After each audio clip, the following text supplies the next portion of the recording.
తొడగొట్టడం, mic ఇసిరేయటం నీ పని. ఆ, చేసిన క్రిటిక్స్ పెద్దలందరికీ, జర్నలిస్టులందరికీ థ్యాంక్ యూ సో మచ్. ఎందుకంటే బెస్ట్ క్రిటిక్స్ ఫిల్మే వచ్చింది మాకు. ఓ, ఆ, మీ అందరూ సినిమాని మీ భుజాల మీదకి ఎత్తుకొని తీసుకెళ్లారు.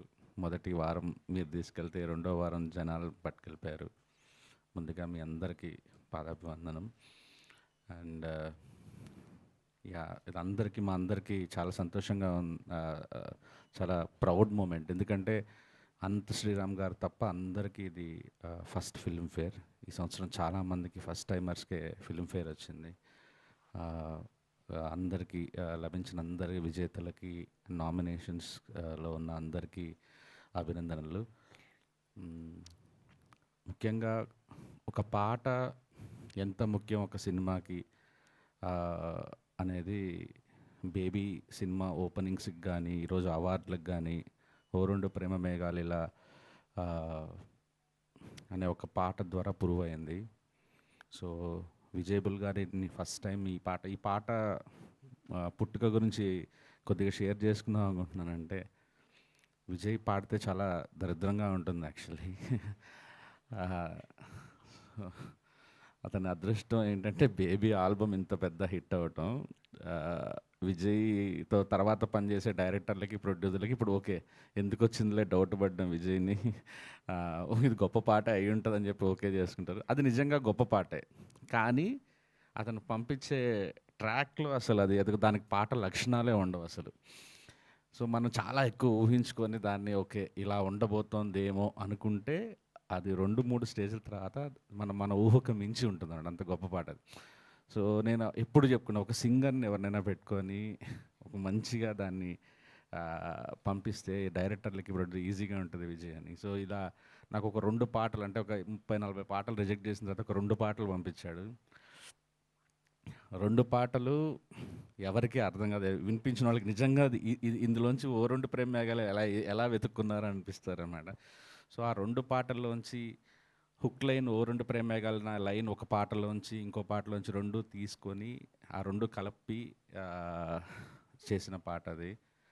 అండ్ పాట నాకు ఎందుకో ఎక్కడో గట్ ఫీలింగ్ ఇది పెద్ద బ్లాక్ బస్టర్ అవుతుంది అనుకున్నాను.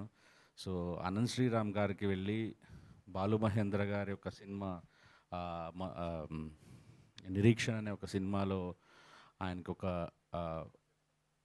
బాల్ మహేంద్ర గారు చేసిన ఒక ప్రయోగం ఆ రచయిత చేత.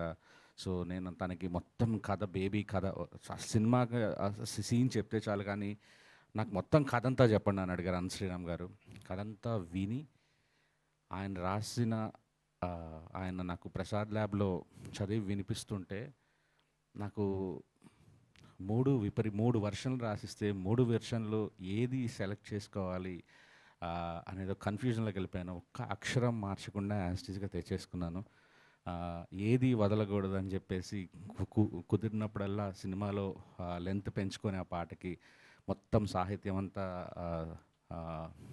ఏది అన్నీ వాడుకున్నాను యాక్చువల్లీ. ఆ ఓ 2 ప్రేమ మేఘాలు అన్న లైన్ వచ్చినప్పుడే నాకు తెలుసు ఇది బ్లాక్ బస్టర్ సాంగ్ అవ్వబోతున్నానని. 100 మిలియన్ సాంగ్ అని అందరికీ చెప్పుకునేవాడిని నేను. అండ్ రేపు శ్రీరామచంద్ర పాడబోతున్నాడంటే నాకు తెలుసు, నాకంటే ఈ పాట నేను బాలుగారి చేత పాడించుకోవాలనుకున్నాను. అప్పటికి ఆయన కాలం చేశారు. సో శ్రీరామచంద్ర గారు నా నెక్స్ట్ ఆప్షన్. రేపు ఆయన చేత పాడించుకుందాం అనుకుండగా ఈరోజు ఎందుకో ఒక థాట్ వచ్చింది, చిన్నపిల్లల చేత పాడితే బాగుంటుందేమోనని.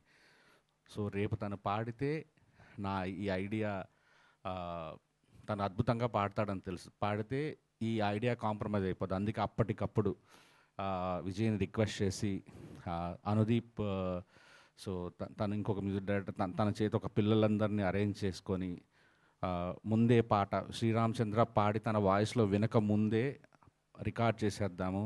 సో మనకి తన వాయిస్లో ఉన్న మ్యాజిక్ వల్ల మళ్ళీ ఈ ఐడియా మిస్ అవ్వకుండా ఉంటుందని ముందు రోజు పాడించుకున్నాను. పిల్లలు పాడటం, ఏం మాయ ఇదిని పాడటం మొదలెట్టగానే నాకు సినిమా అర్థమైపోయింది.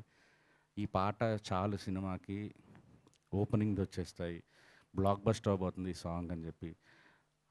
అది తీసుకెళ్ళిన తర్వాత నెక్స్ట్ శ్రీరామచంద్ర గారికి ఈ విషయం హైడ్ చేసి ఆ తర్వాత శ్రీరామచంద్ర గారి చేత పాడించుకున్నాను. ఆయన పాడుతుంటేనే నాకు ఇప్పుడు పిల్లల్ని పెట్టాలా, శ్రీరామచంద్ర గారి ఉంచాలా ఏమీ అర్థం కాలేదు. రెండూ కలపమని చెప్పాను. ఇంకా సో ఇద్దరిని మిస్ అవ్వకూడదు మనం అని చెప్పి రెండు కలిపాం. అలా ఈరోజు పాటలు 1 minute రీల్స్ పెరిగిపోయినాయి. పుష్ అవసరం పాటకి. సో ఈ పాటని జనాలకి తీసుకెళ్ళేంతవరకు పుష్ చేసిన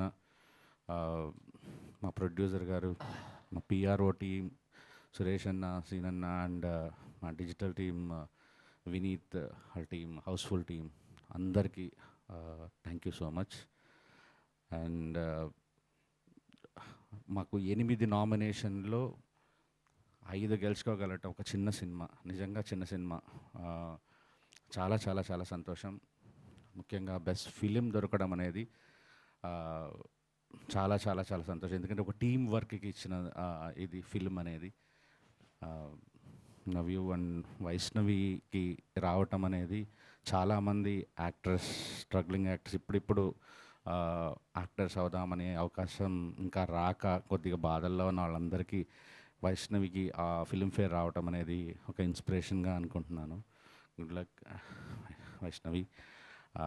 అండ్ నాకు ఇంత సపోర్ట్ చేసిన మా మారుతి గారు, ఫస్ట్ సపోర్ట్ చేసింది, ఫస్ట్ బిలీవ్ చేసింది మారుతి గారు. అంటే ఎస్కే నాతో ట్రావెల్ అవుతున్నారు ఫస్ట్ నుంచి, కథ విన్నారు, తర్వాత ఫస్ట్ కట్ చూసారా ఆ మారుతి గారు. తన సినిమా లాగా ఆయన ఒక డైరెక్టర్ అయ్యండి, ఆయనకు పెద్ద పాన్ ఇండియా ఫిలిం చేస్తూ కూడా ఎడిటింగ్లో కూర్చున్నారు, కరెక్షన్స్ చెప్పారు. ఇది నువ్వు కల్ట్ తీసావు రాజేష్ అని చెప్తుండేవాళ్ళు. నాకు లెంత్ విషయంలో విపరీతంగా సపోర్ట్ చేసింది కూడా మారుతి గారు. నువ్వేం తీకు, బాగుంటుంది, ఇది కరెక్ట్గా ఉంటుందని చెప్పి. నాకు ఇలాంటి ప్రొడ్యూసర్ దొరకటం చాలా అదృష్టం. అండ్ మా ఎస్కేఎన్ గారు,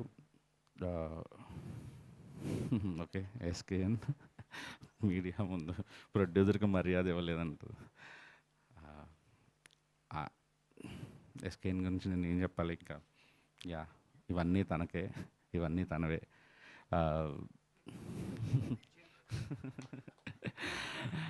ఐ లవ్ యూ.